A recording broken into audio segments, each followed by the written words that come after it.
Olá, boa noite, seja bem-vindo. Você está na Rede Família de Televisão, Rede Família Esporte. Hoje é quinta-feira, 18 de abril de 2013.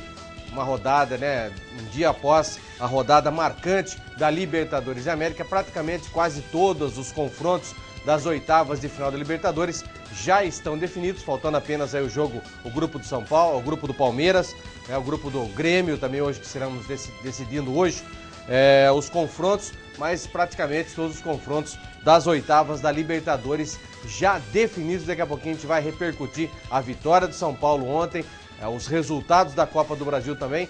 Fora esses assuntos, Marina, quais os outros assuntos que farão parte desse programa nessa quinta-feira? Boa noite, Guina. Uma boa noite a você de casa. Notícias quentíssimas, né? Empresário de Alisson confirma acerto com Vasco. E também a revista Forbes lista Corinthians como o único brasileiro entre os times mais ricos do mundo, né? Um que não é surpresa pra ninguém. Nós já havíamos falado isso, né? Mas tem mais detalhes dessa notícia pra vocês aí de casa. E Flamengo também está perto de fechar patrocínio com a Caixa, que também é patrocinadora do Corinthians, né? E mais uma informação, Caixa, o Banco da Caixa. Quem? Flamengo. O Flamengo? Isso. Tá, eu quero ver se as mesmas pessoas do Rio Grande do Sul que entraram com o processo impedindo que a Caixa invista no Corinthians, que se vão entrar também com o processo para que a Caixa não invista no Flamengo também.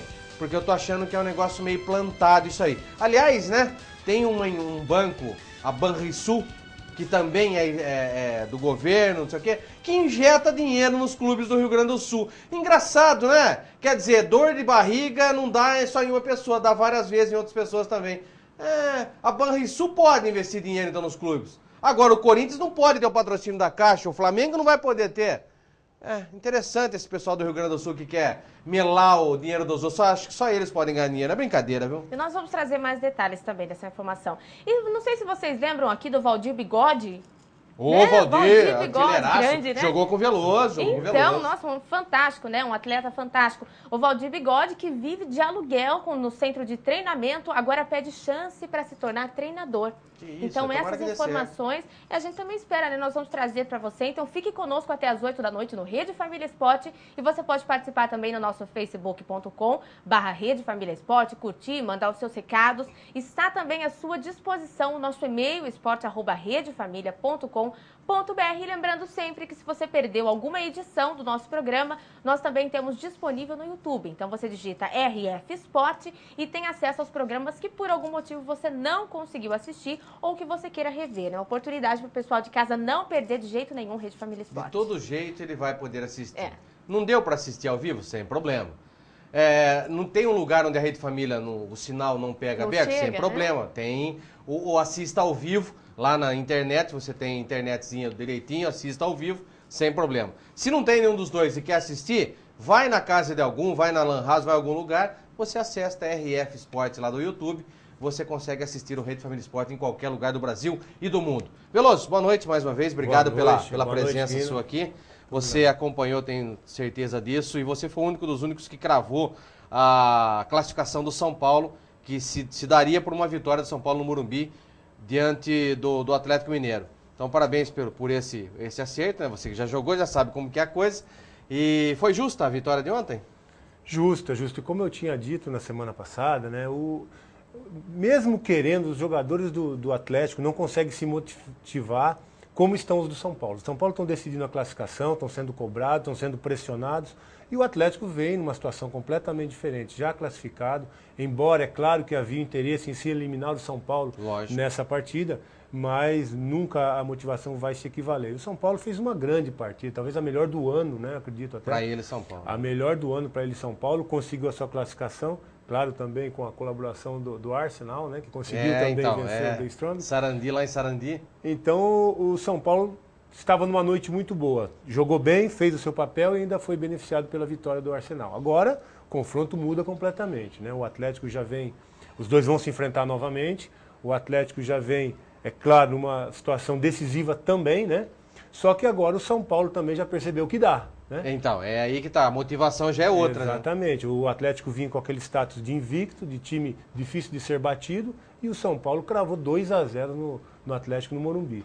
Vamos ter a próxima partida também no Morumbi, mas a motivação muda, mas também o São Paulo já entra com mais otimismo para enfrentar, e se conseguir outro resultado, complica muito as coisas para e o São Paulo precisa jogar também. E o Atlético precisa jogar bola dessa vez, não vai ficar dormindo em berço esplêndido não, Verdade. Que não vai dar. Vamos falar então dessa partida, né? Com mais de 50 mil pessoas empurrando o tricolor ontem no Morumbi, a equipe do técnico Ney Franco venceu o Atlético por 2-0.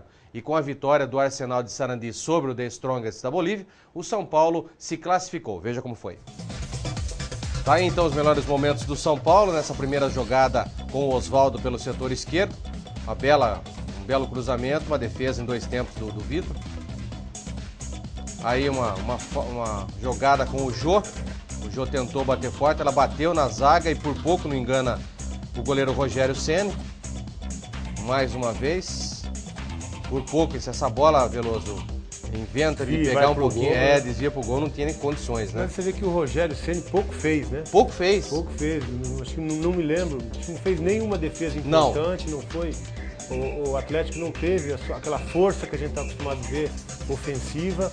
Acho que sentiu muito a ausência do Bernard ali, puxando a jogada de velocidade. Também o próprio Diego Tardelli também. O Atlético perdeu a sua principal característica, que é a velocidade nos contra-ataques. É verdade, também achei isso. Sempre tinha que passar pelo Ronaldinho, acionando o Bernard, e com o Bernard machucado... Achei prematuro essa feitura do pênalti, Veloso, porque o Vitor já estava em cima dessa jogada. Não sei se o Aloysio faria o gol não. Eu acho que se ele fosse um pouquinho mais inteligente, ele deixaria essa jogada seguir. Tinha até a oportunidade do Vitor pegar interceptar essa bola com o Aloysio. Eu acho também que optar por deixar a jogada seguir seria melhor, né? Ele poderia pegar. É muito mais difícil com a bola andando, fechando o ângulo, do que um pênalti. E o Aloysio tem histórico de chegar muitas vezes na frente do gol também e não concluir com perfeição também, né? Não é um jogador que tem 100% de perfeição e também não tem ritmo de jogo para isso também, né? É verdade. E o Cuca acabou optando pelo Luan, pensando, né, em ter essa jogada. Achei uma opção errada, hein? Mas não deu certo. Também achei uma opção errada. Aí botou o Alexandre também, que é um jogador que não tem aquela característica de velocidade. O ataque do Atlético muito lento, que facilitou para a defesa do São Paulo estar muito bem postada. E o Atlético não se encontrou. O Ronaldinho não conseguiu articular no meio, não tinha, como eu já disse, a jogada de ataque em velocidade. E o Atlético pouco ofereceu ali. Achei uma falha defensiva nesse segundo gol, um erro de posicionamento dos zagueiros. Não pode, num contra-ataque como esse, ficar mano a mano, né? E aí um dos zagueiros teve que fazer a cobertura no Oswaldo, e aí cruzou nas costas dele e chegou e acabou fazendo. E o Oswaldo no jogo todo teve muita liberdade. Muita liberdade, mas não produziu muito, né? Foi estranho esse jogo pro Oswaldo, viu, Veloso? Mas é um jogador que não pode ter essa liberdade que também teve. Acho, concordo contigo. Teve no primeiro tempo, várias vezes chegou ali pelo lado esquerdo, com muita liberdade, cruzando, teve a participação no gol. Então o Atlético realmente não se encontrou nem marcando, né? Nem defensivamente, nem ofensivamente. Então eu acho que o Cuca vai ter muito trabalho para arrumar essa equipe, preparar para enfrentar esses jogos decisivos contra o São Paulo. E uma decepção para mim, né? Eu que gostava bastante do futebol do Marcos Rocha, acho que fraco no sistema defensivo, na marcação. Todo mundo falava desse lateral, que é um bom lateral, não sei o quê, mas do meio campo para frente, como ala. Na marcação, é realmente extremamente deficitária na marcação o Marcos Rocha. Tanto é que o próprio Cuca, no começo do jogo, da partida, teve que fazer a inversão, né, e tirar o Marcos Rocha da marcação e colocar outro jogador para fazer a marcação. Porque ele não tem essa velocidade para acompanhar e é deficitário na marcação. Então não sei por que convocar um jogador desse que tem uma deficiência técnica na marcação para uma seleção brasileira. Acho que o técnico Felipão deu uma pisadinha na bola aí. Mas é o que nós estávamos falando aqui já também, né? O Felipão, eu acho que na cabeça dele é 3 zagueiros com ala, né?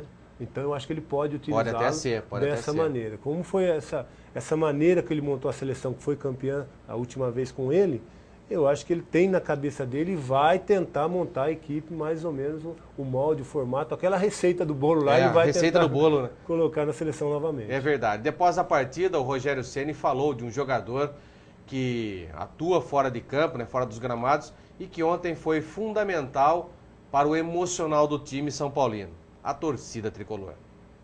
Posso também te garantir que a grande diferença é a presença do público.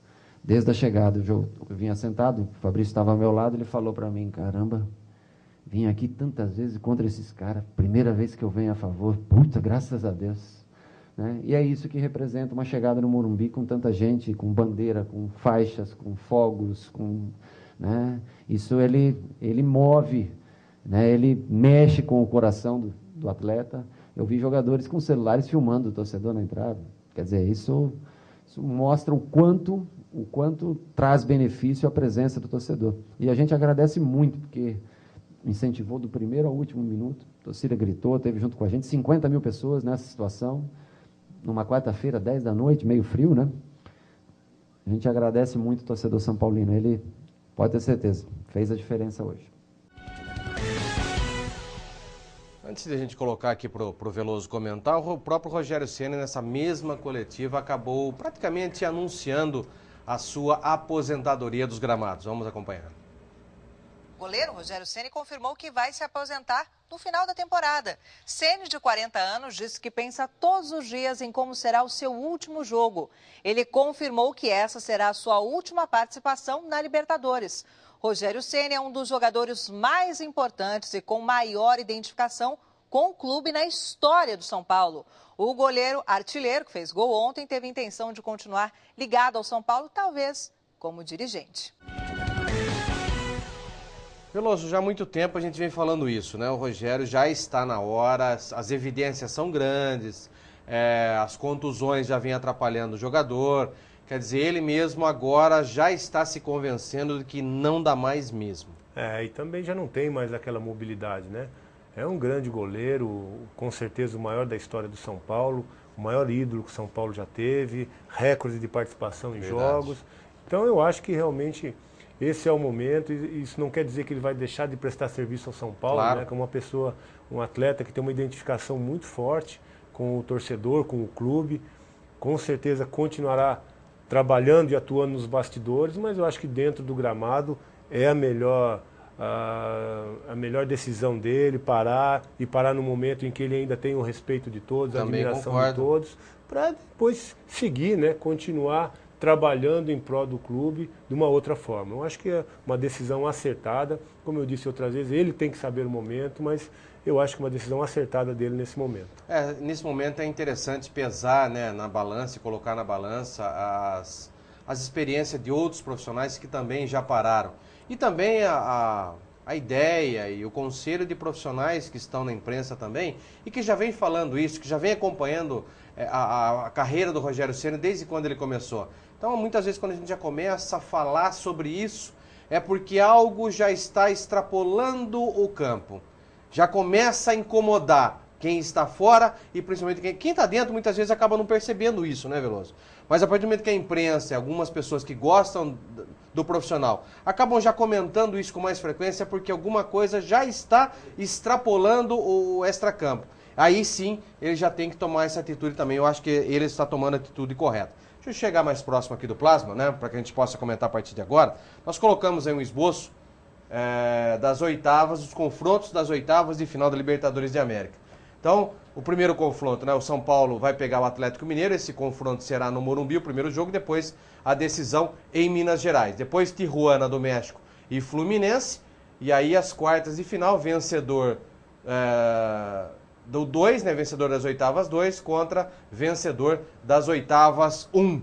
E depois temos também a outra fase, Boca Juniors e Corinthians, o primeiro jogo na Bombonera, e o segundo jogo no Pacaembu, e News Old Boys e Vélez Sarsfield, o confronto argentino. Também vencedor 4 e vencedor da oitavas 3.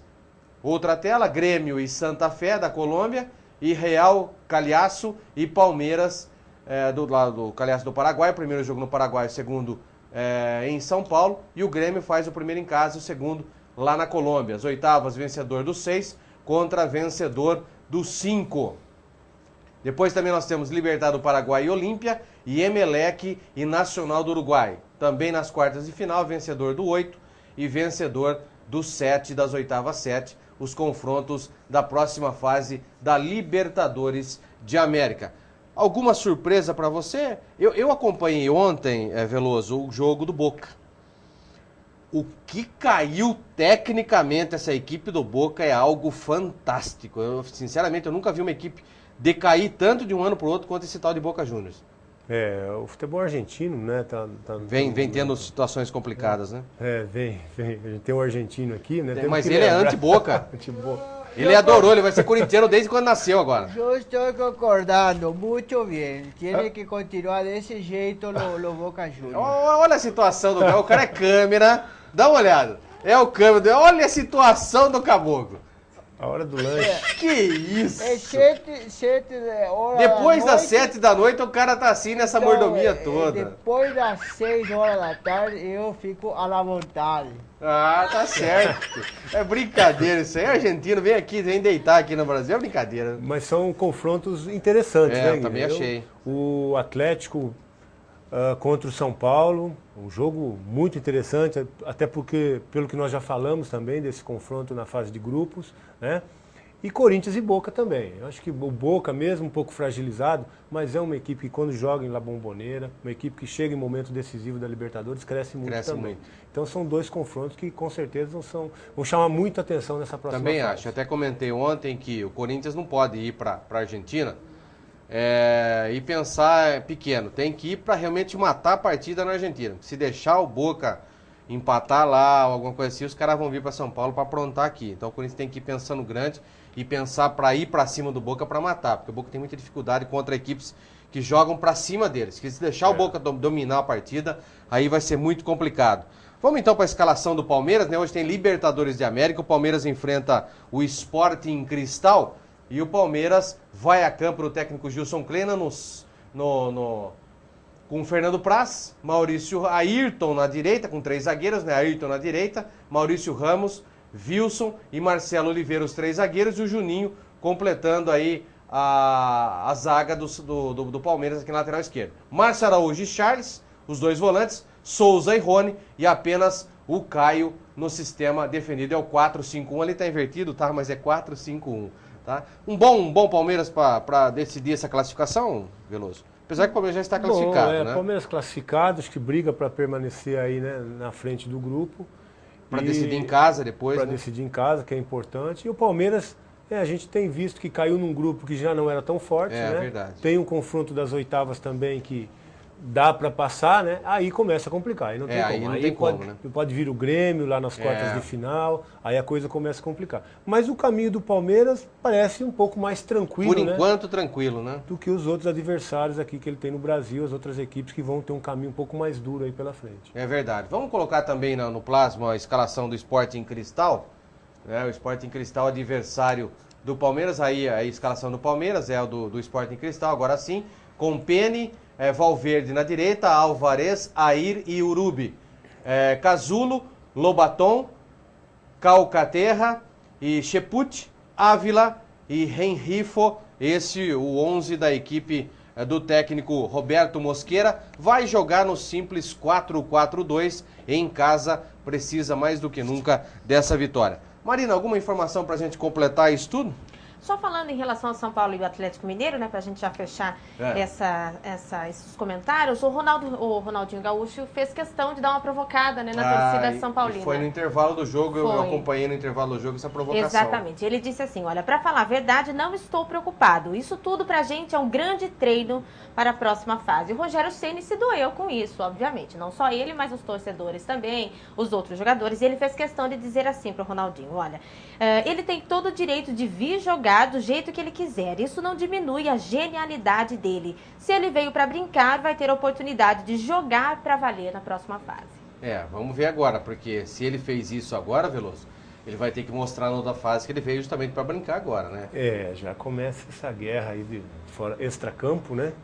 Que é um jogo, um confronto que realmente vai ser muito esperado, né? O Atlético vai ter a oportunidade de pegar o São Paulo mais uma vez lá também, mas não pode, né, nessa fase eliminatória, jogar da maneira que jogou, dar o espaço que deu para a equipe do São Paulo, porque um 2-0 nesse sistema de competição... acabou. Também acho que já foi. É muito difícil ser revertido lá em Belo Horizonte. Concordo contigo. Então o Atlético tem que vir realmente com outro espírito, é um outro jogo, é decisivo, e as coisas realmente tem que vir para jogar sério, né? Como o Ronaldinho disse que não veio sério, para brincar. Até porque não apareceu nesse jogo também. Então, também não fez um calcanharzinho que ele deu ali num passe. Acho que o início lá que colocou o jogo uma situação melhor ali, mas também a jogada não prosseguiu. Também achei. Mas a participação dele foi muito pequena, Eu também acho. Para a expectativa que se criou em cima dele desse jogo. O torcedor do Atlético espera que ele tenha vindo para São Paulo simplesmente para treinar e para brincar. espera a próxima presença do Ronaldinho aqui em São Paulo para realmente jogar de verdade, porque se não o fizer, o bicho vai pegar. Vamos para gols, né? Ontem, na quarta-feira de muitos gols, nós tivemos também rodada da Copa do Brasil. Põe na tela. O Santos abriu o placar contra o Flamengo do Piauí com um belo gol de Galhardo. Depois foi a vez do camisa 11 do Santos. Neymar fez outro golaço. Hernani marcou os 3 gols da vitória do Flamengo contra o Remo. A equipe carioca, que já havia vencido por 1-0, também está na segunda fase da Copa do Brasil. Depois da vitória por 1-0 no primeiro jogo, o Atlético Paranaense derrotou o Brasil de Pelotas por 2-0 e também se classificou para a segunda fase da competição. Os gols foram de Paulo Baier e Everton. O Fortaleza passou de fase no sufoco. O 0-0 no tempo normal contra o Lusiânia, time do Distrito Federal, levou a decisão para os pênaltis. A equipe cearense venceu por 3-2. O Sport também segue na competição após vencer o Vitória da Conquista por 2-0. Gols de Marco Aurélio e Érico Júnior.